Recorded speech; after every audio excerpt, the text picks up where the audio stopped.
Civic ভলেন্টিয়ারের মাইনে কত? নিয়োগের পদ্ধতি কি জানুন এই প্রতিবেদনে।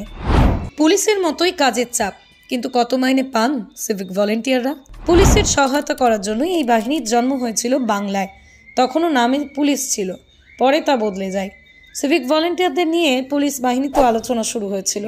মূল আপত্তি ছিল বাহিনীর নামে পুলিশ শব্দটা নিয়ে। অন্যদিকে নিজেদের দাবি দাওয়া নিয়ে এই সময় সরব হতে শুরু করেছিল সিভিক পুলিশ ভলেন্টিয়ারদের সংগঠন। 2014 সালের মাঝামাঝি সময়ে বাহিনীর নাম থেকে পুলিশ শব্দটা ছেঁটে দেয় রাজ্য সরকার।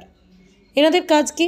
সিভিকদের দায়িত্ব মূলত যান শাসন, মেলা পার্বণে ভিড় সামলানো। নবান্নের তরফে বলা হয়েছিল জেলা স্তরে কমিটি তৈরি করে সিভিক পুলিশ ভলেন্টিয়ার্স বাছাই করতে হবে। শিক্ষাগত যোগ্যতা মাধ্যমিক হলেই চলবে। প্রত্যেককে মাসে অন্তত 20 দিন কাজ দিতেই হবে। একজন সিভিক ভলেন্টিয়ারের বেতন মাসে 9,000 টাকা। নতুন নিয়মে 30 দিনই দৈনিক 8 ঘন্টা করে কাজ করতে হয়, আর 6,000 টাকা করে পুজোর বোনাস তো রয়েছেই। ব্যুরো রিপোর্ট, খবর 24, যা সত্য তা প্রকাশিত।